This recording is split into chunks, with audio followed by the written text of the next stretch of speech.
wherever you're tuning in from. I don't know what time it is. We actually are live around the world, Facebook, Twitch, and also YouTube. Um, so you guys, typically you would see someone else opening up for us, a young lady by the name of Dr. Sherelle Hobson. Technology is giving us issues today, but we're going to push it on out anyways. My name is Brian Street. I started really focusing on bringing about some change specifically to the Black community back in 2014, 2013, 2014, when I was living in Miami, seeing so many of our youth fall between the cracks because there weren't really any systems put in place, any funding mechanism put in place to help them make a successful transition from high school or foster care, whatever it may be, to that next stage in life. And I went to administration at the agency that I was working for. And I asked, like, why isn't there something being done about what we're seeing here? And they told me it was money. So I said, you know what? I am going to go back to Mississippi. I was living in Miami at the time. And I'm going to figure out how can I use this entrepreneurial world that I've been able to tap into, but also this social service world that I was having a career in to bring something together to not allow funding to be an issue anymore. And I was successful in starting numerous businesses, nonprofit organizations, a couple of mentoring programs over the last few years. And as of recent, I've been blessed enough to connect with this young woman to my right/left. And she and I have very similar missions. So we decided to just to go on a mission together to be a part of the change that we desire to see in the world. So I'm gonna go ahead and turn the mic over to her. You guys hear enough about me on a regular basis. So Dr. Hobson, how you We doing? love listening from the birthday man. So please make sure you give him all his birthday shout outs today, and he's getting older. So, but we want to thank you, thank everyone for being a part of the Black Podcast. We are over a year now, and so we are just very grateful for something that started out being an idea to now something that is a big deal. And so I'm excited that we are part of that change. As Brian talked about, his background is in social work, and mine, I've always been a part of athletics and education. So we saw that there were common challenges that happen within our Black males repeatedly over and over and over. So we decided, how can we make a change? What can we do to create the change? Instead of always complaining about there's a change that need to be that change needing to happen, we decided, okay, what can we do in order to contribute to making a productive and an effective system with an education for our young Black males? And so that's how we came up with the Black Podcast, but also HSBA. And we'll give you some more detail about that. Today we have a special guest. You know, anybody that says yes to the Black Podcast is special. I can tell you that right now, because we put a lot of effort and time into finding guests that we feel are doing things in the community that we need to hear about. A lot of times we just see the pictures, we see all the postings, but we don't get to know enough within our community of people that are in our being an influence. So that's why we have the Black Podcast, so we can learn more about our guests. So we do have a special man. So before we bring him on, it is your responsibility to contribute to this change by sharing this video. So if you're not sharing the video and you're only keeping the information for yourself, then you're not doing your part. So please make sure that you are sharing this video. We are live on YouTube as well as Facebook. So please make sure you're doing your part. So I'm ready for the guests. What about you, Brian? I'm ready. All right, let's bring them on. I'm ready too. Technology, boy, technology. I'm ready too The devil because is a I'm liar. ready That's to hear the okay. story. He's hating on us today. He's hating on us today. Mr. Walker, Mr. how Ryan are you? Walker, how's it going? Hello, hello. How are you? Well, thank you Happy for being birthday so. again. Yeah, happy Thank you, birthday thank you, to thank you. Brian again. Thank you for being so patient. We had some issues with this camera and then whatever. So we're here, and so we're excited that you accepted the invite to be on the Black Podcast. Um, we want to get straight into it so that we can maximize all our time with you. We know that behind every glory is a story. And so I want to start off, or we want to start off with knowing more about who you are. Where are you from? And what's the dynamics of your family, how you grew up? Okay. I'll do my best. One of my weaknesses is talking about myself. I'm terrible at it, but I'll do the best I can. I'm from a small country or small country. See, I'm already messing up. A small town. I'm a country boy. Thomaston, Georgia is where I was born, but I was raised in Clayton County, Georgia, which is just outside of Atlanta. We're still in the metro area, but I've always been that kind of country boy with the big city dreams. So I started out in Thomaston, apartment. My grandmother, my grandfather, my mom, my aunts, my uncles, all of us crammed into this small apartment, got a little taste of what it was like to have nothing, and I didn't like it.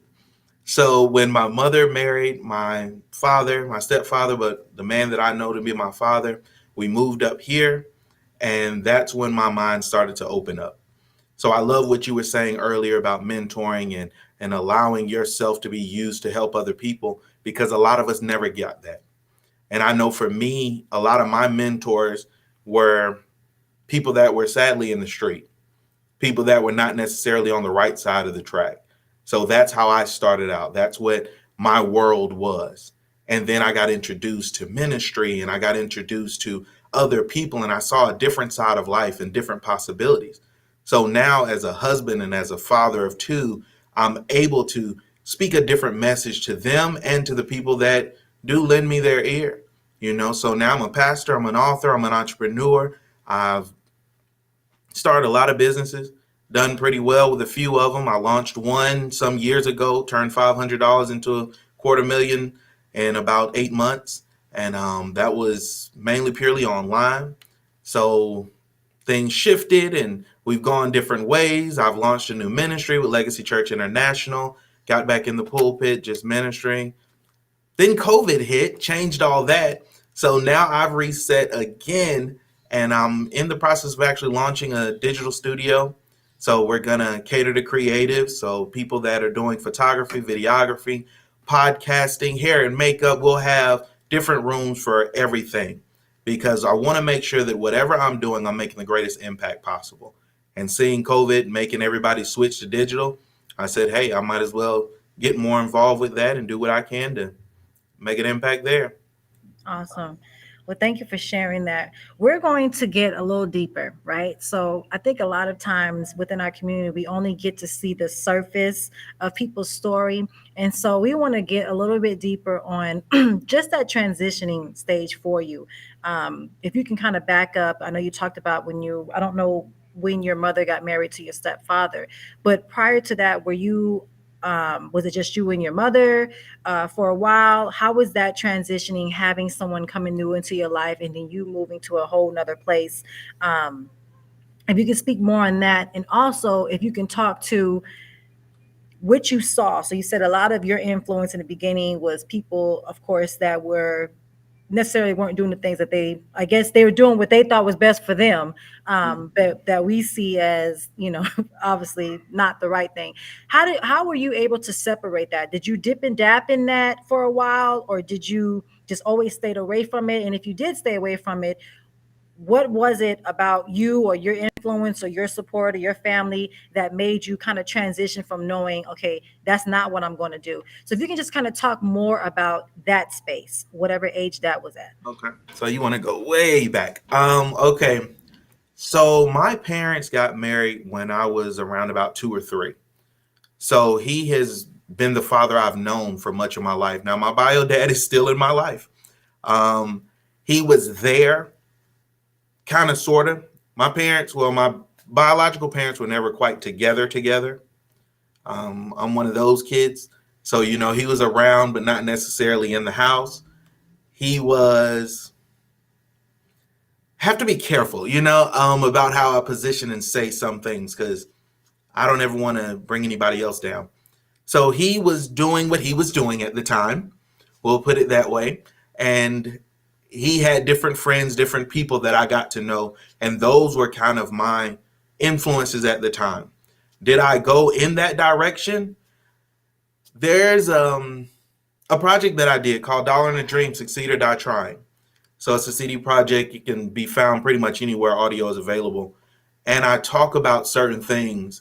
I deal with how when I grew up, we lived in this apartment complex, and where I was positioned, we could see this big open circle.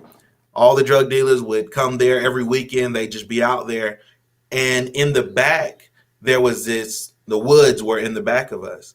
And a lot of times I would sit on the second floor apartment where we lived, and I would look down and I could see the people that had just bought drugs, and they would come and use right behind the apartment.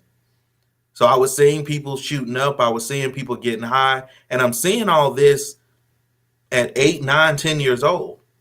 And I realized then, I said, this isn't what I want to be.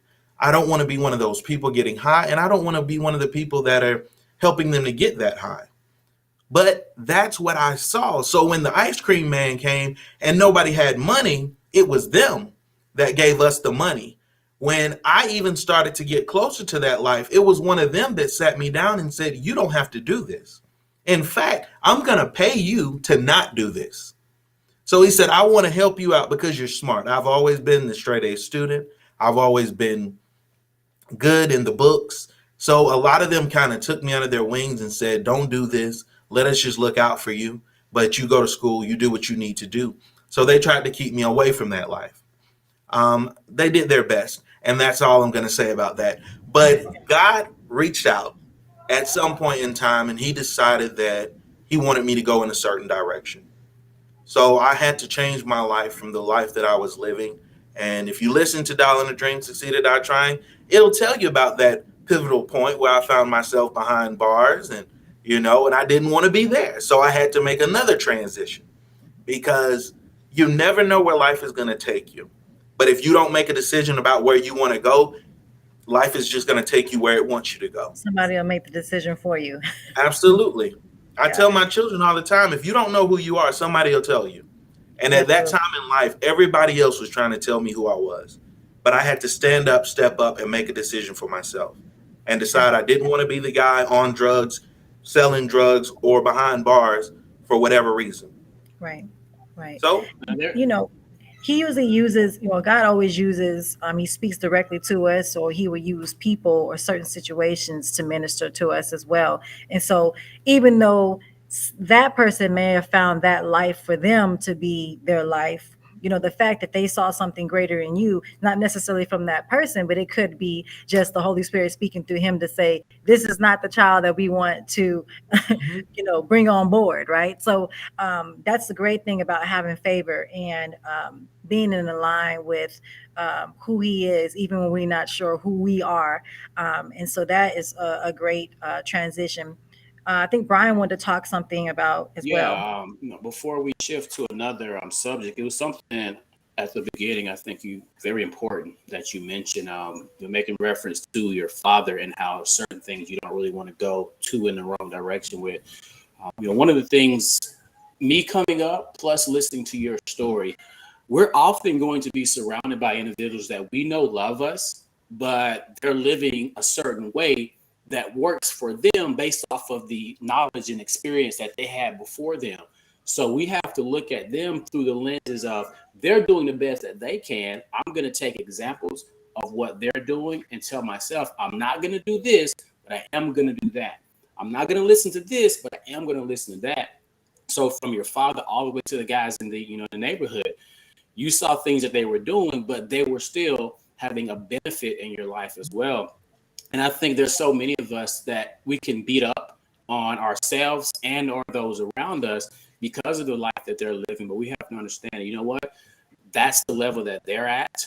I have to take self-accountability so that whenever my little ones look up at me, they can take so much more good as opposed to the negative from what I am giving and be able to move forward with that. So I just wanted to kind of point that out because that's important. Because we don't want to demonize those that came before us because they only know what they know for, based off of their experience. Absolutely. And that's why I say I don't ever aim to bring anyone down, because one of the things I looked at, especially in Christianity, we can become some of the most judgmental people possible. We're built on a foundation of love, but it seems like we forget that half the time. Conditional love. Absolutely. And to me, I'm like, I love you as long as you're checking these boxes. Exactly. But to me, I look at it as just because you're not where I am doesn't make me better than you. Somebody had to be patient with me and someone had to give me time to catch up to where they were.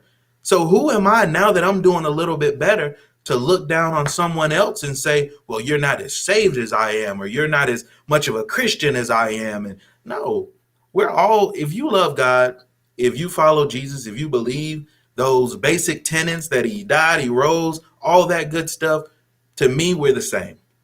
You know, we might be running at a different pace, but at least we're both running. We're trying to get somewhere. And just because you're not where you want to be just yet, or not where I think you should be, does not give me the right to judge who you are or where you are. So Absolutely. I don't down anybody. Absolutely. So when you talk, can you talk, what age did you decide to commit to or dedicate your life to Christ and go in that direction?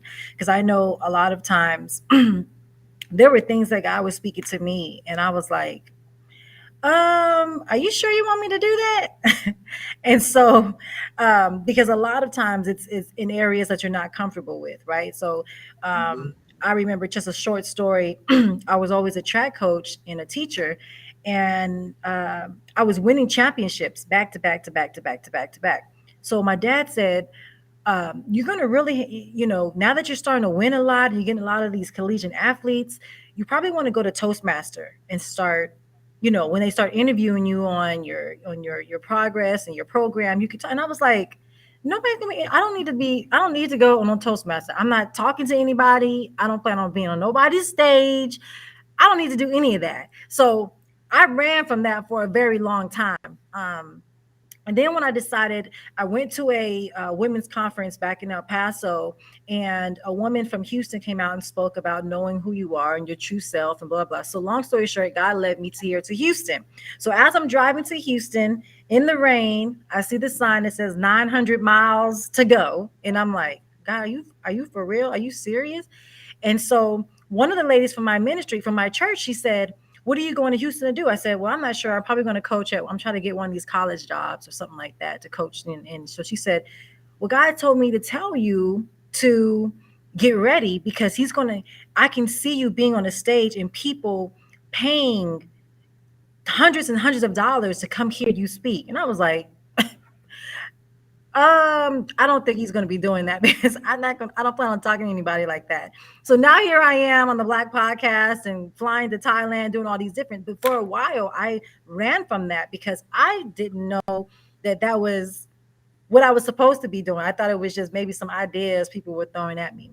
So if you can talk more about, how did you know this was my time? Like, what was that conversation? What were you doing when that happened? We want to know more, because a lot of us say, God came, I found Jesus or whatever. And people say, well, Jesus never left you. We don't know where you found him at or whatever. So if you can just talk more about that journey of what made you start to submit to the ministry and kind of talk about that stage for us. Okay. So, like I said, I had one father that was on one side of the tracks, and my other father was on a different side of the track. So, my mother married a police officer, which was definitely a change for us. So, she married a police officer that then became a preacher. So, my father, well, currently now he's retired. So, he retired from State Patrol after almost 30 years, and he's a pastor now. So that helped me with my transition of seeing a different life. So when I was about 16 or 17, I started working in the church. So I started doing more because he was doing more. And I was looking up to him now. He was a great influencer for me, a great example of what a man is supposed to be, because I've never called him my stepdad, but he really embodied that as a man that stepped up. So he stepped up, he stepped in, he redefined what a stepdad is. And he became just my dad. So he was that example of what I wanted to be. So I started working in the church. I ended up getting closer and closer to, my pastor and other ministers. And they knew before I knew. I was not trying to preach. I was not trying to minister. I was just trying to make a difference. That's all I ever wanted to do. Do whatever I could do to make a difference. I ended up getting licensed to preach when I was about 19, I believe 19. Yes, 19, because I ended up getting married the next year, like 20. But so I got licensed to preach, and I want to say that I just stuck with it and stuck to the pulpit and went all of my heart into it, but that's not what happened. I was a young man, got involved in the church, did as much as I could, got married. Like I said early on, I was trying to do what a Christian is supposed to do. I got married, I had children, I'm doing all these things, but they didn't quite work out right. So I did have some darker moments in my life. I did fall off because I mentioned, I got arrested at one point. I was locked up. I was actually facing 10 to 15 years. I had 3 different felonies. And that was later in life. That was not in my teen years. So I had already been licensed. I had already been preaching. I had already been pastoring. I already had books. I already had been speaking to thousands of people, making those hundreds of dollars and making thousands of dollars, making tens of thousands of dollars, speaking and preaching and motivating. And then one day, all that stopped. Life hit me, and it hit me hard. And it sent me spiraling. And I know I tell a lot of people, a lot of times we fall back to what we're used to. If you don't redefine who you are, and if you don't redefine your focus constantly, I have another book where I talk about a lot of this. I talk about refocusing and how I came out of depression, how I came out of anxiety. The book is called I Almost Gave Up, because that's exactly what happened. I found myself in the middle of the woods with one of my 9mm, and I had decided I couldn't make it anymore. I couldn't take life anymore, and I was getting ready to get up out of here because I had fallen back into my old ways, and I knew that was not the man that God created me to be, but I didn't know how to get out. But because of depression, because of the anxiety, because I was feeling like such a failure, I just didn't know what else to do. But I thank God that he saved me and he kept me, because as soon as I turned my life around, things went even further up. That's when I founded that other company that I was mentioning. I only had a few $100s. I had to go get a job, and we talked about getting up early a little earlier, Brian. And I was getting up at 4 a.m, going to work at Delta, going and throwing bags on the tarmac, and it's a lot of people that were looking at me like, but you've done this and you've done that. And what are you doing out here? I had to refine myself. I had to figure out again who I was, and I did it by any means necessary. A lot of people think when I talk about by any means necessary, I'm talking about being violent or doing this or doing that. No, sometimes by any means necessary is going to get you a 9 to 5.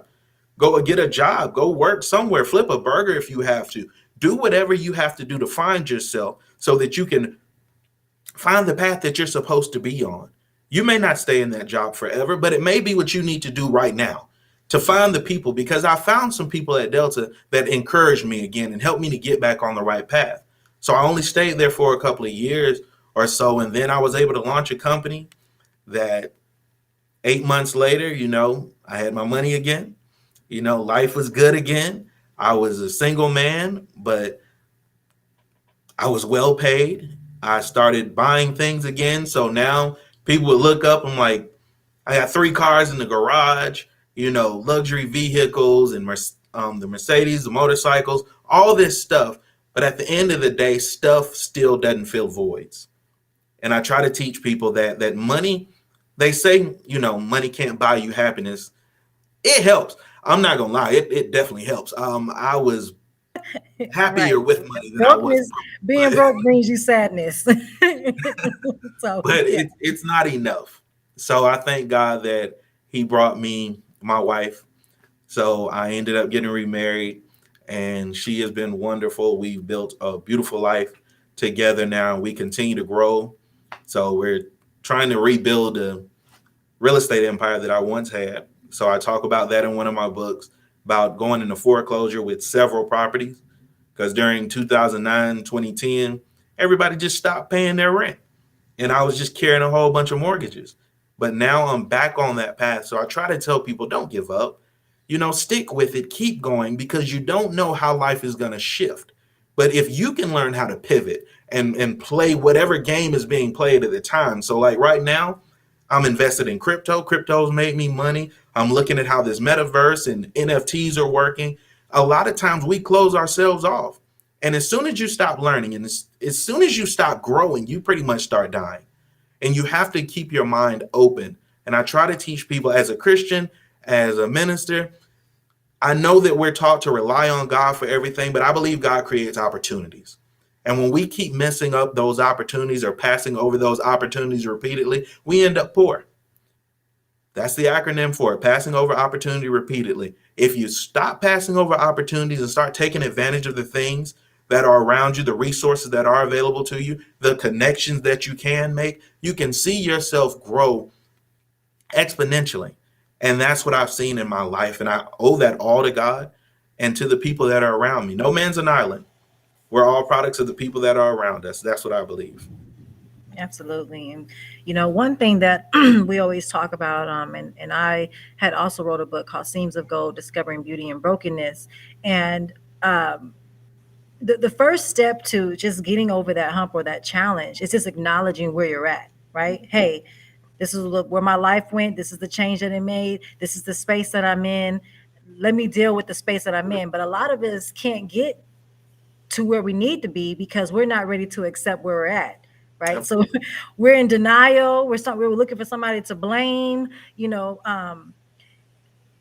When you decided that, hey, I know you talked about the depression, and in our community, a lot of times we're taught, like you said, you pray about it, you leave it alone, it'll pass, or we do the opposite. We just keep working it through it as if we're okay and we're healed, but we're not, right? So what are some of the things that you did that helped you kind of get over it? Did you go seek any kind of help? Did you reach out to anyone and let them know that, hey, I'm in this deep depression? Did you deal with it on your own? Like, what was that kind of conversation you had with yourself in order to make that transition or get over that hump? Did you ever seek any kind of professional help, or was it the people in your life? Can you talk about that for us? Sure. I would love to say that I did, but I did not. I was trying to see if I had one of my books handy because I don't even remember what the acronym stands for. I used refocus as an acronym to talk about what I did to get myself back in line. I know part of that is refocusing, of course. The C is like celebrating every victory, finding your right path. There's a lot of different things that I ended up doing. So I've always been pretty much a loner.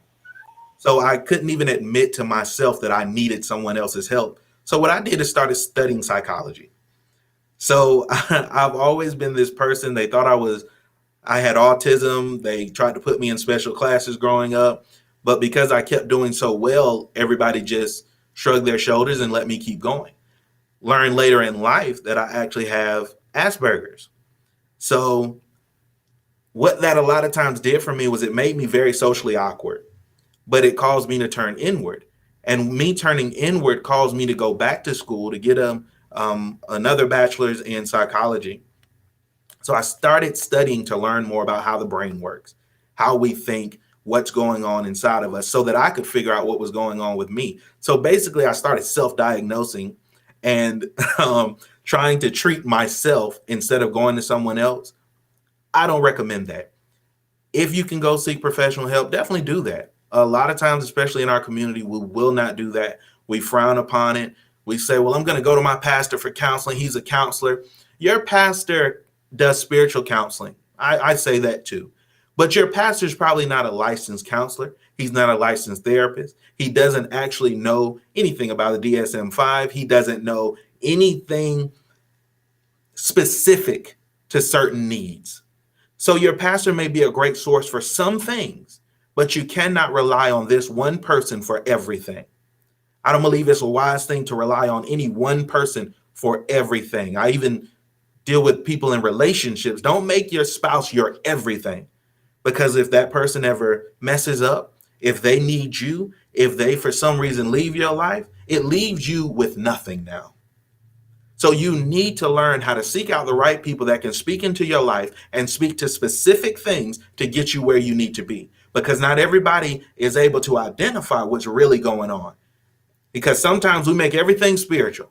No, some things are psychological. Some things are mental. Some things are simply financial. You have a lot of people in church shouting out to God and screaming for help when $1,000 would solve all their problems. That is just a financial issue. That's not spiritual. That has nothing to do with your salvation. That has more to do with your pockets. So you just need to work a little harder, grind a little bit more, find another income of something, because that's not a spiritual issue. So no, I did not go and seek the help of professionals like I should have. And like I advise others to, but I went and learned to become more of a professional myself. Wow, thank you. Yeah, and one of the things that you made reference to was not giving up. Like whenever things start to go in the wrong direction, people will look at someone like yourself. They'll look at your book. They'll look at your accomplishments. They'll look at things that you've been able to get, things that you have, Mm-hmm. things, and they will assume that life must have been easy for him. Like he living a good life, and they never really take into consideration the shoes that you were walking in when things got tough. And that's one thing that obviously in today's day, social media has a heavy influence in that, Mm-hmm. because so many people curate the life that they want people to see. And when people continuously see only that portion of your life, if they're not mentally strong enough, they're Mm-hmm. going to think less of themselves, because why can't I do what he's doing? Mm-hmm. Why can't I accomplish what he's accomplished? But do you really want it? Do you really want to have gone through what he went through to get to where he is? And a lot of people throw in the towel early because they assume that it's supposed to be easier. There was a conference that myself and a couple of my mentors and colleagues trained at back in 2018, if I'm not mistaken. And it was asked at the end of that conference, um, would you all of you trainers, all you speakers, because it sounds like you got your life is just wonderful. Is it possible for y'all to like kind of do a panel discussion or a panel question and answer on when your lowest moment was? Because it's not often enough that we speak on that. And that's one of the reasons why we ask certain questions here on the podcast, is because we want people to know it wasn't a cakewalk. It wasn't a walk in the park. And I remember so many more of our clients, of our students, of those who were in attendance, you could tell that they had a complete different perspective of who we were when they realized, wow, they can actually relate. They're Mm-hmm. not this untouchable figure. They actually went through some stuff. And I feel like, we specifically in the Black community, whenever we have our come up, we can't go out here thinking that we're the high and mighty, like you ain't on my level. We Mm-hmm. can't be those individuals. We have to let people know, look, I was there before as well. Let me tell you about it. And maybe you won't feel like you're so helpless. So another thing that you mentioned was the fact that you being in the religious space, in the church, you understand, yes, God is going to provide, he's going to take care of it. My Lord is going to position me, but he places opportunities in front of me. Mm-hmm. Mm-hmm. So many people, there was a story about, and you probably have heard, you probably tell it more eloquently than I can, but there was a gentleman that got lost in the river or in the ocean, and he was praying like, Lord, please help me. And this little tiny boat came along. Uh, Here, give me your hand. Come on. No, the Lord is going to help me. And just one opportunity after opportunity passed him up. No, the Lord is going to help me. We have too many. And, I love, regardless of what your faith is, I love the fact that you are dedicated to it. But I've seen too many people waste away their life because when opportunities come, nah, the Lord didn't give me that. How do you know? Like, it's there for you. It was brought to you. And so many people say, no, I'm just going to put it in the Lord's hand, kick back and Mm-hmm. do nothing. Put it in the Lord's hand, kick back and do nothing. No, the Lord put it in your hand, but you Mm-hmm. have to close that hand and take advantage of it. So what would you say some of your, if you have had any challenges while being in the church space, as far as enjoying the things that the Lord gave to you and you took advantage of, instead of living the no, I'm not going to take advantage of that. I'm not going to build this real estate empire. I'm not going to do that. Have you had any pushback, or like what has that been like for you? I think there's always going to be challenges no matter what you do, but it's how you respond to those challenges that defines how your future is going to play out. So, like I said, there's a lot of people that want to get into that real estate space, but they don't take that opportunity. So, what I did was I ended up going to real estate school. I actually became a licensed realtor. So I practiced selling real estate for 4 years. And that was not what I wanted to do at all. I just wanted to be a real estate investor, but someone told me that was the way to go. So what ended up happening is because I didn't want to do it, I ended up just failing at it. I was a terrible realtor. I ended up having to go get this job. And I've never been a person that's above going to work. I've worked most of my life. I started my first business when I was like 9 years old, selling school supplies at school because people kept asking to borrow pencils. And I'm like, that's hustling. That's a hustler. yeah, that's what I learned. So that's what my environment taught me. Nothing is free. So I started selling pencils and paper and made a business out of it. Then started selling candy. I was making about $400 or $500 a week selling candy during elementary and middle school. And I was selling candy at multiple schools to where they had to change the rules. Like no more selling in class. I had teachers coming to me like, hey, you got any more candy? You know? So my bio dad was actually the one that said, I don't want him doing that anymore because I know where it's going to lead, because he knew. So there were challenges in life. There's always some type of challenge. When I was getting started in real estate, I actually started that job and I worked there for maybe 3 weeks. I was going door to door selling services like AT&T, phone service, internet, stuff like that. And we went to this really nice neighborhood. Thank God the guy that was training me decided he was not going to play by the rules. He said, this is our territory over here. We're supposed to go and sell to these people, but forget those people. They don't have any money. We're going to go to these $500,000 homes and we're going to sell to them. And I was like, okay, what am I doing? I'm training. So I'm just doing what he's telling me to do. And we went to the last house of the day. It was about 6:30 and we hadn't sold anything all day. And this guy opens the door and he says, oh my goodness, you're with AT&T? Perfect. I was just about to call you guys because I need 8 new lines in my house. And we're looking at each other like this is the jackpot, because if we just sold 4 lines, we were going to make over $100 for the day. So that was a jackpot for us. And he said, I need everything. And I said, what do you do? He said, I'm a real estate investor. I said, do tell.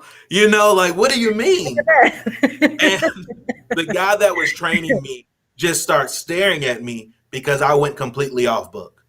This guy, he's an older white gentleman, Mr. McCumber. I thank God for him because he took the role as a real estate mentor in my life. And I said, you know, I'm actually a licensed realtor. He said, well, what are you doing here? I said, I don't know. I said, I really wanted to be a real estate investor. He goes, here's my number. Give me a call if you're serious. I called him the next day. We went back to the office that day, though. We were getting ready for Christmas break. And I remember the owner of the company coming out and he was like, okay, you guys got the next 2 weeks off. We're going to see what happens because there's a lot of people that don't come back from the Christmas break.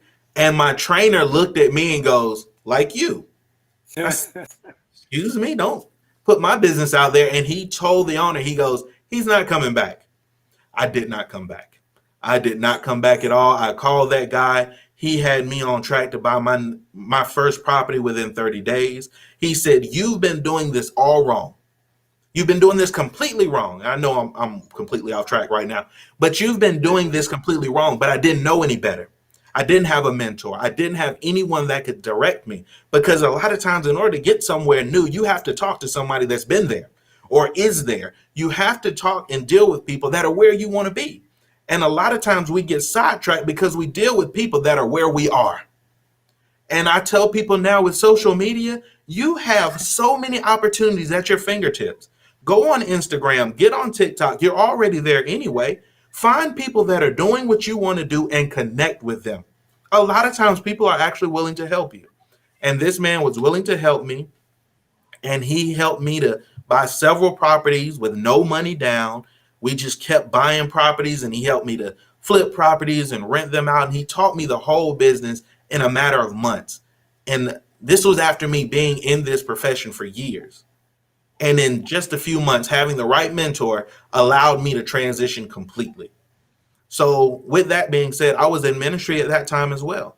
So I'm preaching, I'm teaching, but when you are at that level, you're not making money. You know, a lot of people think because you're in ministry, because you're in the church, you're getting paid. No, absolutely not. Much of what I've done in ministry was volunteer. Even after I started my first ministry, I really wasn't making money there. But I never really wanted to profit off of the church. That was something that I made a decision a long time ago. I said, I don't want my money to have to depend on everybody else. I want to be able to build a service or provide a product that people actually want.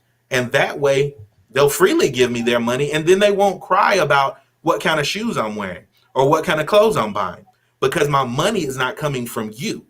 It's coming from my business. It's coming from a different avenue. And I heard Les Brown talked about that. He said he started out as a minister and then went and became a speaker because he liked certain shoes. And then when you were in the church, people talk about what you're wearing because they don't feel like you should be able to afford certain things. But as a speaker, you can buy what you want to buy. And nobody says anything. In fact, they applaud you for being successful and being prosperous. So that's why at one point in time, I transitioned to being a motivational speaker, because in the church, I could still motivate and still help people.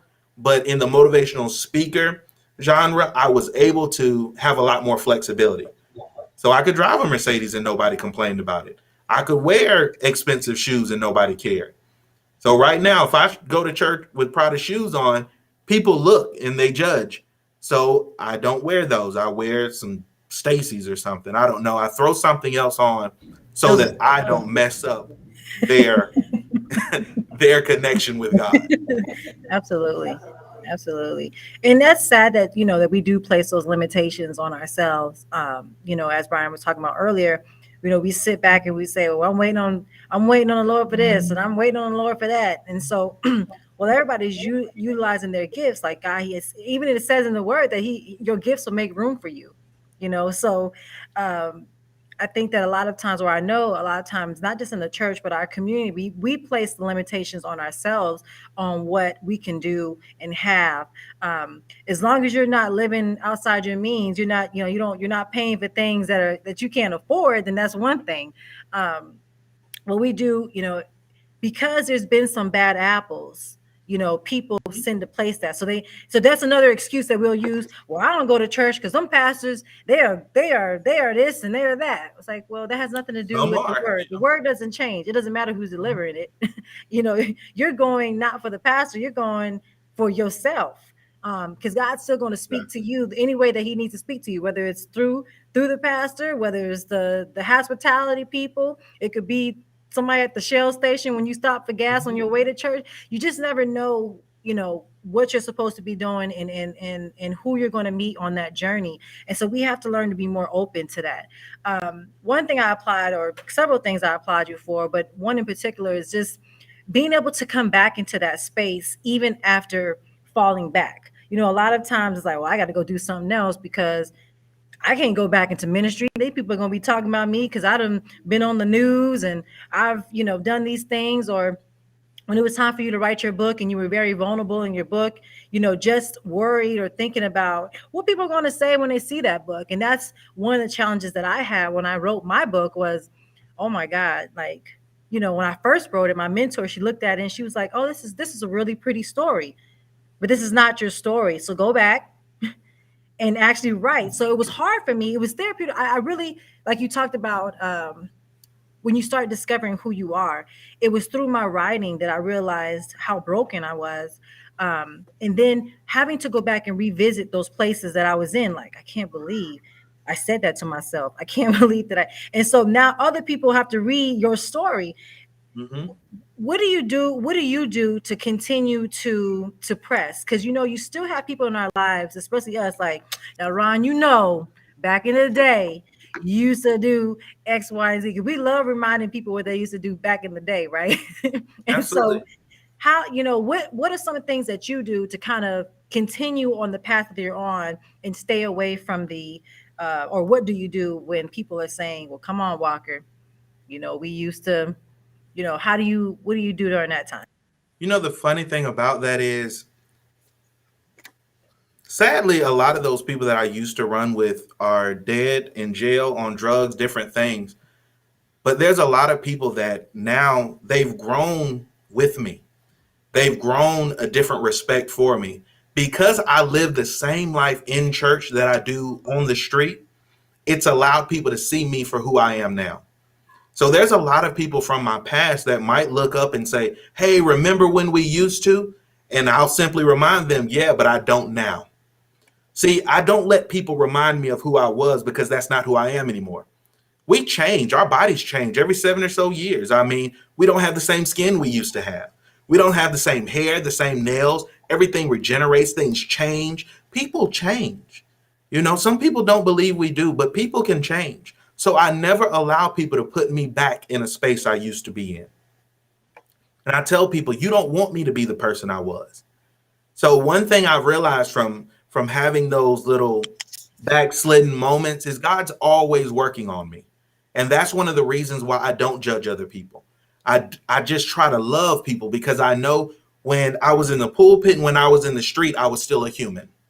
So no matter what I was going through, no matter what I was preaching, no matter what, I remember being in church and just breaking down in tears, and I'm preaching and people are like, oh my goodness, he's so passionate. He's such a great preacher. No, I was in pain. I was hurting and no one around me could see it because of the respect they had for who I was. They couldn't see the human that I am.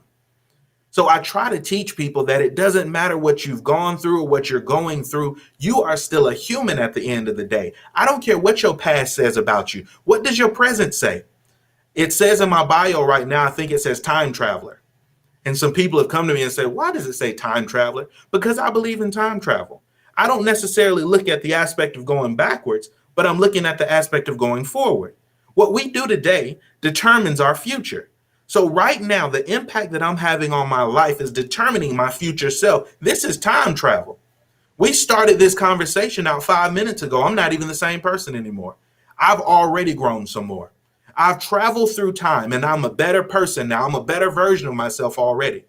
But see, some people become a worse version of themselves, especially when you keep allowing those old people to tell you about old things you used to be. I have a book, the latest book I have is called I'm Changing. And it deals with the fact that people will try to make you stay in the same space they're in because misery loves company. And if I'm unhappy, I want somebody to be unhappy with me too, because a pity party is no fun when I'm the only one holding balloons. So they want someone else to be present in that pain with them, but you can't allow them to pull you back into what you used to be. And as long as you'll keep pushing yourself forward, it doesn't matter how many people try to distract you, how many people try to hurt you, how many people try to bring you down. If you can stay focused on your future, your past doesn't matter that much anymore. So that's what I do. I stay focused. Focus is the basis of everything for me. And that Asperger's helps with that. But, you know, you got to do what you have to do to stay focused. Wow. Yeah. Thank you for sharing that. Just real quick, Brian, before you said that, when you were talking, it reminded me of what's his name, that pastor that was John Gray. You know, everybody just continued to be like, how dare you, you know, but then it's like we have to think like, okay, he's a man of God, but he's a man. He's a human, you know. And so, like you said, your life can change like this. I mean, people just as fast as they are to jump on board, they will jump off that mug too, you know, and then still sit there. And some will stay on just to watch, you know. But then you'll have a sprinkle of them that want to be a part of the change. And so, thank you for sharing that. But you Right. got to watch people. I tell people all the time, even my closest friends, I don't trust anybody completely because the same people that were shouting Hosanna, Hosanna in the highest are the same people that were shouting crucify him. So people can switch up on you. I've seen it happen. I have a lot of the same close friends that I had growing up, but they've been able to grow with me. But there are some other people around that you got to watch. You definitely have to watch. And that's so real. And it's 2 points I want to make. One being the fact that the more you focus on where you're going, the past matters less. Like whenever I started my company, your legacy begins now. So many people feel like they're destined to be a certain way based off of what happened in their past or what happened today. Like it doesn't matter. Like what happened 2 seconds ago does not matter if you choose right in this moment to go where you want to go, to listen to different people, to surround yourself with different people.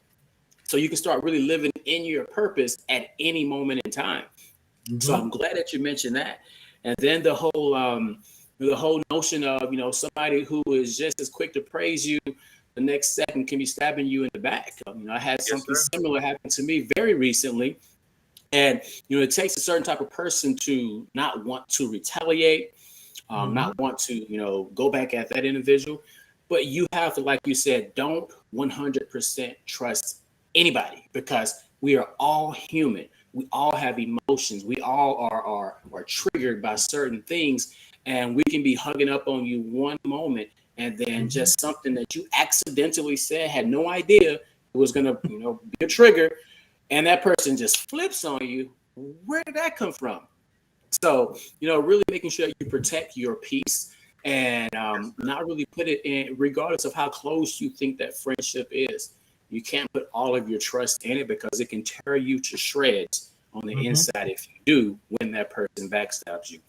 So, I just want to say, man, like, just the spectrum of who you are, the spectrum of, from being a success in the entrepreneurial space to leading in the church, and really understanding how really both of them go hand in hand. You have to have love in each, you have to have faith in each. And when it comes to being a preacher, when it comes to being a speaker, some of the most successful motivational speakers in the world, they're pulling straight from the scripture, but they're flipping the script on it so that it's more secular, so more people would actually want to listen. So Mhm. it's not like you're doing too much different from being a motivator to being, a pastor. So I just want to thank you for living your full life and showing people that you can transform, and you can transform people's lives by being who you are, regardless of what the outside world says this title is supposed to make you look like. So I want to Mhm. appreciate that. Wow, thank you so much. So, we want to know what you're doing right now. Um, do you have any events coming up where we can find all of your books? Um, and whatever else you want to leave us with. If you can leave us with that one, if you can say that one message, say that one thing before we log off, please make sure you say that. But we also want to know where people can find you and what events you have coming up. I mean, I'm on pretty much every social media platform as author Ron Walker. So YouTube, TikTok, Facebook, Instagram, pretty much everywhere, authorronwalker.com. But you can find me at author Ron Walker. Books are on Amazon, Barnes and Noble, pretty much anywhere they sell books. If you look for Ron Walker, you will find something by me. Now, there is also another author by the name of Ron Walker, who is a bald headed white man who I swear is the white version of me. And I don't know how this happened in life, but he comes up with a lot of my stuff. I'm the black one. That's how you'll know which one is me. But if you go to the Amazon author page, if you just click on Ron Walker, it'll show you all my different books, such as Black in America, which is one that I'm really proud of and happy about. It's what I'm going to end up doing my dissertation on. So I'm a doctoral student now. So I'm going through the steps of getting my doctorate. I have a master's in leadership. I have bachelor's in theology and in psychology. One thing I try to do is I keep growing. That's one thing I try to impress upon the hearts of people. Keep growing. It doesn't matter who you were yesterday. All that matters is who you are today and who you want to be tomorrow. Don't let someone else's opinion of you cause you to become who you don't want to be. I don't care whether it's mom and dad. I don't care whether it's sister, brother, or your best friends. No one else gets to dictate to you who you are. So be proud of who you are. Throw off those shackles and chains that have been binding you for years, trying to keep you in a certain mentality or a certain position or a certain status in life, and become the person you want to be by any means necessary. That's all I have to say. Wow, thank you. Thank you so much for that. And we will continue to support you. And now we're family. So when we reach out to you, please make sure you hit us back and let's stay connected because we know that we never know who's in our circle of influence that we need to connect with. And so we know that the relationship that we're going to build moving forward is not only going to help us, but our future. We talk a lot about our young Black males and the type of support and resources that they need. And so we know that their spiritual walk and their journey, especially your journey, is so relevant to the story of a lot of our young men in the community. On you may be a product of your environment, but you still have an opportunity to change the direction that you want to go. And so you can use that product of your being a product of that environment to be something positive or negative. So we're just so excited and thankful and grateful that you accepted the invite. It was truly an honor to have you a part of the Black Podcast. We will put you in the backstage, and we'll be closing out, and then we'll kind of close out with you as well in the back. But thank you again. We'll just call you Dr. Walker. We have to speak it, because I don't want to go back down that journey anymore. Somebody told me the other day, they were like, "Why don't you study for something?" I said, when I got my doctor, I said, I started throwing them books in the trash. I'm like, I don't want to read nothing else. I don't want to edit anything. So Yes. We're going to speak Dr. Walker into existence. And so we have a future Dr. Street as well. So next time we all connect again, we'll all be saying Doc, and Doc. And so it was truly a blessing to have you a part of the Black Podcast. And so continue to do you, because you do it well. And we want to thank you for your vulnerability and being available, not only for us, but for our community. Yes, ma'am. Thank you so much for having me. And I'm available to you whenever you need, whatever you need. I'm here. Thank you. Love that. All right. Well, Mr. Walker had a great story. Of course, we like to, we take a lot of effort. We put a lot of effort into finding these guests. Yes, we do. We're gonna say we, since we talk about, let's keep it 100. No, just kidding. But we definitely spend a lot of time and put a lot of effort into our guests. And the great thing one of the great things about Brian and I we are aware of each other's weaknesses and strengths, and so we do help each other out. And that's how we've been able to be so successful, is what can I do in my space that I feel like I'm good at, and what can he do in his space, and how can we work together? And that's what we need to do more in our community, is not so much look at everything as a competition, but look, hey, this is what I have to offer. I can't promise you that. Now, all those graphics that you see, that's not me. And that's not my space. And I'm okay with saying that's not my space. So I'm just very thankful and grateful for Brian Street, because he allows me to be me. And I do my best to allow him to be him. I probably push him a little more, but we allow each other to operate in our space. And no matter what we agree on or disagree on, or whatever it is, we come back to what we know the mission is here on the Black Podcast, as well as HSBA. And that's to be changed, to make a change, to be a part of a change, and to create the change. And so whenever you can find that common space, it doesn't matter what differences you have, what challenges, who makes who upset. When you can meet back in the middle of, well, this is why we're doing what we're doing, it always starts making sense. And so I want to encourage those who are collaborating, partnerships, even if it's friendships. You don't have to all be the same, but accept each other for who we are, and figure out ways, or come up with ways with how we can make this work based off of your gifts, your talents, and my gifts and my talents. So that's just kind of a little nugget I want to throw out there. Yeah, Brian. And just to kind of tie a ribbon around that, there are certain individuals and communities out there that don't want to see us collaborating, that don't want to see us finding how we can work together. So we got us together, because we all we got. We all we got. So we have to continue to push forward, and we aim to bring you more and more guests that are doing their best in their lane, so that you can see potentially, hey, maybe I could reach out to this fella. Who was that fella, Ron Walker? He has such and such going on. I think I can contribute to that, or vice versa. That's what we're here for. So off of that note, that's our show for today. It's my birthday too. I'm finna eat something good. I don't know about y'all, but I'm about to do me for the rest of the night. But off of that note, guys, thank you again for watching. Be sure to He share tried to throw a hint to me not to bug him. That's why he said, do me. That's basically telling me, don't send me no text message about what you need me to do. But that's I'm going to hit him up tomorrow, 5 a.m. I'm hoping a whole bunch of other people are watching, because as soon as I get off of a session, ring, ring, ring, ring, ring, ring, bing, bing, bing. No, leave me alone. Not tonight. So thank you guys. We'll see you next time. Same place, same time. Black Podcast. You have a great remainder of your evening.